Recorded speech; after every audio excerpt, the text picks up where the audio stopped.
Kisiwa cha Buganda chapata nafe tuchikumena. For me has been Budget Day explains the activities that have been undertaken in the previous financial year. Those activities were based on the budget that was drawn in the previous year. So today he was explaining and showing what has been undertaken in the previous financial year. We passed a budget of 305 billion shillings. And I said it's still a very modest figure, given the extent of the work before us. We need to innovate all the time because we don't collect revenue. We don't tax anyone. We must innovate to be able to raise the finances that are necessary to carry out the activities that we want to carry out. And then we must be tenacious. We must work very hard all the time because in the circumstances under which we work, a lot depends on how determined we are to carry on these activities. So we must be very, very hard work. Thirdly, we must be very transparent. If the figures are modest, then we must use the monies that we collect for the purposes for which they are allocated. We do not tolerate any form of corruption under my administration anyway. So we must continue working transparently. And finally, we must have passion for what we do. Because when you have passion for what you do, even when you get exhausted, the next day you rise and continue carrying out the work. So we are very happy that the budget is growing. In the last 12 years, the budget has been growing steadily. The figures are still humble, but I think that's a very good increasing tendency because the budget grows every financial year.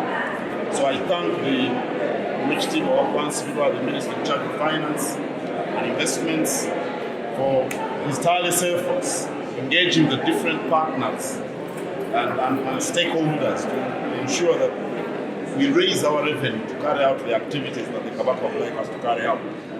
And the Speaker is here, of course, he presides over the Chief Sessions, and Wichitiwa Ms. Kakomo is now the Minister in charge of Cabinet and Chief, because the substantive Minister is on leave. So, thank you very much.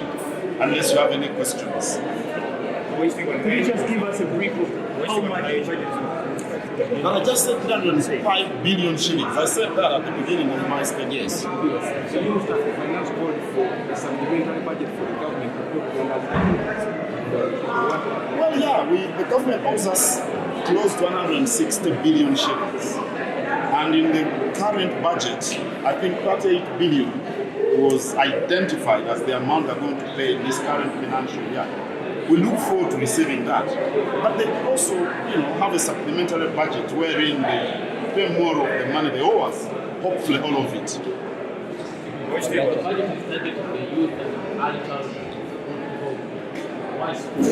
Well, because the biggest percentage of the people in Uganda are under the age of 35. Over 70% of the people in Uganda are under the age of 35. And if you draw a budget which doesn't focus on them, then you're going to be restricted, because who's going to implement the budget? We want the young people to be active wherever they are, young people like yourselves. If young people are active, if young people are productive, there is definitely no way we shall not witness growth, because they're the majority, because they are energetic, because they are courageous, because they've got all the time ahead of them. So yeah, we focus on the young people. The children are the development. It's also very important because Uganda is lagging behind. Most of the children in Uganda don't go for kindergarten or nursery training. And we lag behind throughout the East African region. So we want to concentrate on that, and we've established nursery schools and kindergartens at 9 SAZA headquarters so far. We want to establish more in this financial year. Just a bit on the budget, the Kabaka is doing fine. We went for medical checkup. The doctors are okay. He's making progress. And as soon as they're through with their examinations, he'll be back.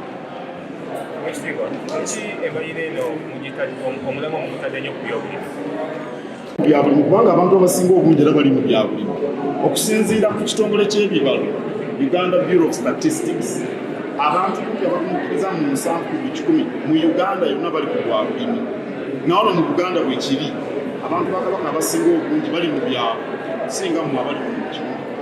Era kyova olaba tugendayo ne tubagamba okulima emmwanyi, okulima amatooke, okulunda ente, okulunda embizzi n'ebisolo ebirala n'ebinyonyi. Kubanga bwe batyo bwe bayimiriddewo omuntu atalina kyayingiza bwavu tasobola kukola. N'olwekyo tutunulidde nnyo omuntu oyo omulimu. Yogenda ku kyobwerufu okusobola okutuukiriza ebiruubirirwa mu bajeti eno.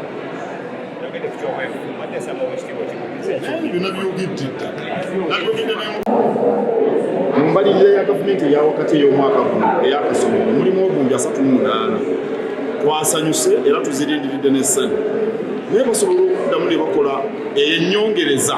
Gavumenti etera okukola ennyongereza ku mbalirira nabuzina endala 120 nazo tusaba baziteekemu nazo bazitusasule mu mwaka gw'ebyensimbi.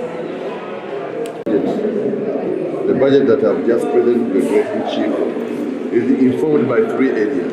Number one is informed by, as Kankira has mentioned, we have a young population.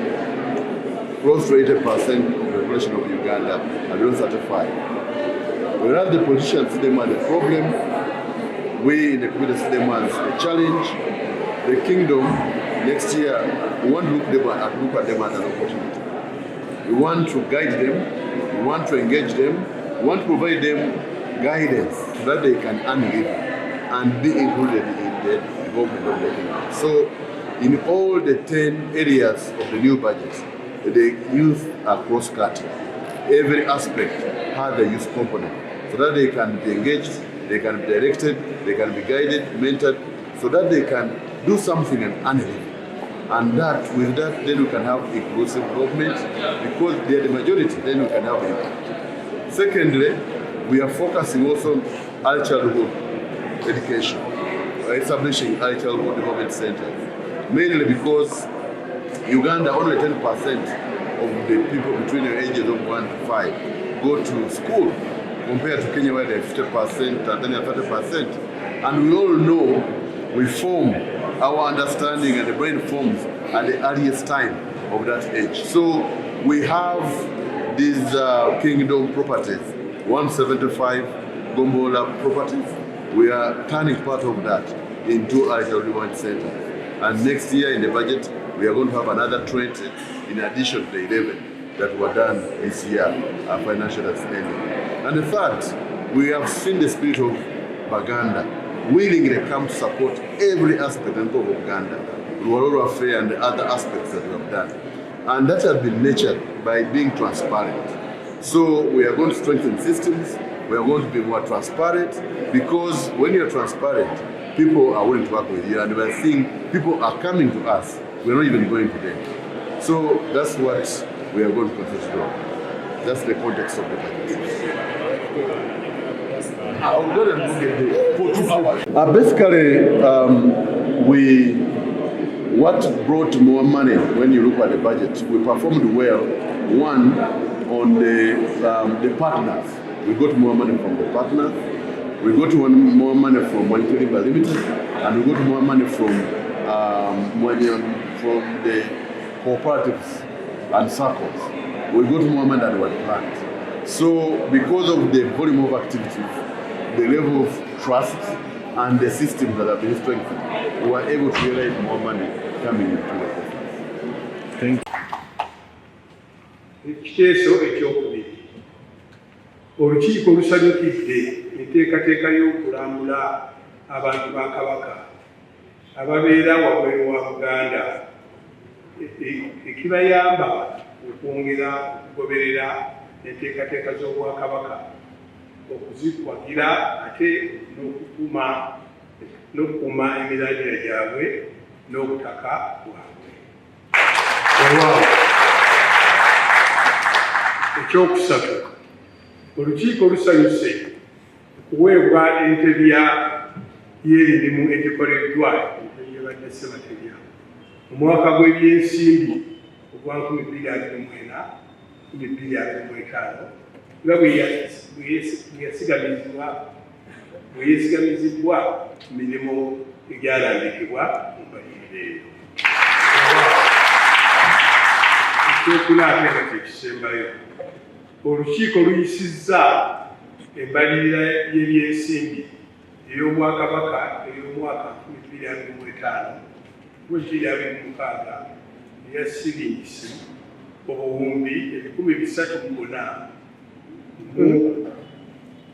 miliyoni 914 mu Nsaasire 914 mu emitwalo 29 mu 389.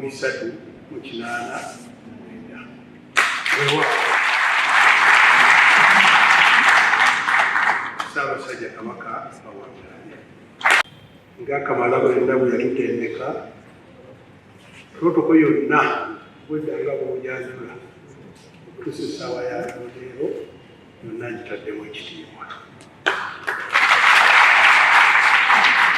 Olukiiko lwa Buganda namba 2/33 olutudde olwaleero nga 16 Ogw'omukaaga omwaka 2025.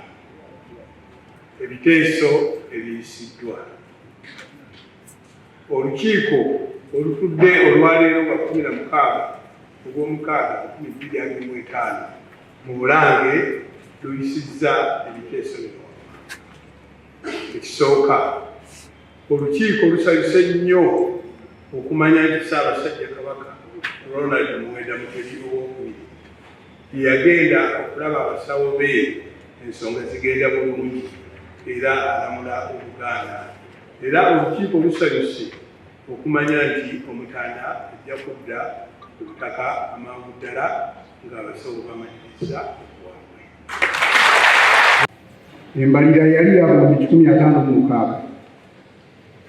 Omwaka ogwaddirira 2022-2023 ne tuseeseetuka tugenda ku 196.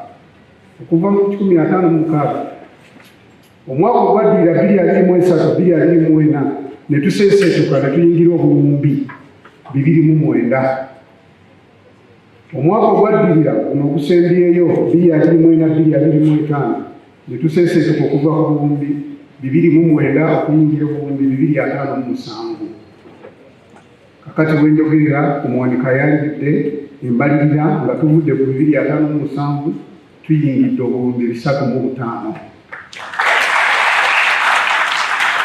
Mukama wange mutasiima ttiimu eyo ekulemberwa ne kabineeti yonna ekulemberwa ng'akamala bwenda bwe yatutendeka protoko yonna bweddanga bw'ojanjula okutuusa essaawa ya leero yonna ngitaddemu ekitiibwa.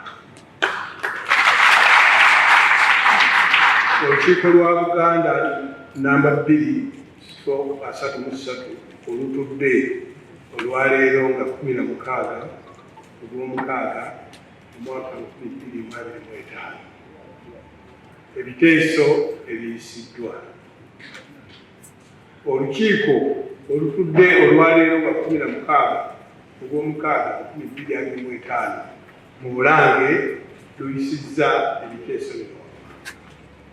Ekisooka, olukiiko lusanyuse nnyo okumanya nti Ssaabasajja Kabaka Ronald Muwenda Mutebi owookubiri ye yagenda okulaba abasawo be ensonga zigenda bulungi era alamula Obuganda.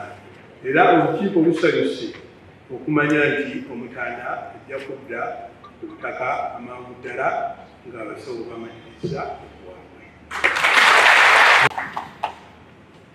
Ekiteeso ekyokubiri.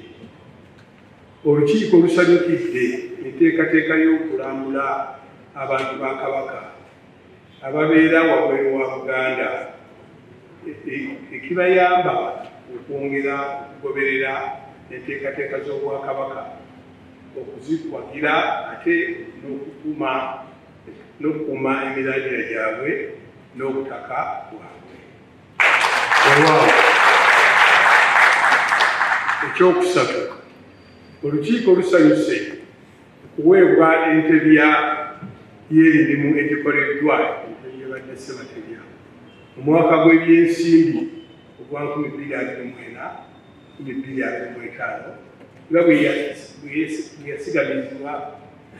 yeesigamizibwa mirimu egyalambikibwa mu mbalirira eyo. Ekyokulaaga nga kyekisembayo, olukiiko luyisizza embalirira y'ebyensimbi ey'Obwakabaka ey'omwaka 2025 eya siringisi obuwumbi 304 miliyoni 914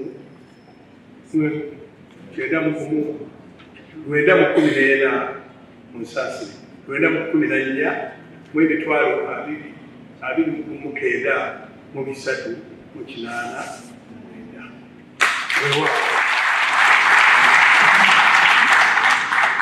Ssaabasajja Kabaka awangala.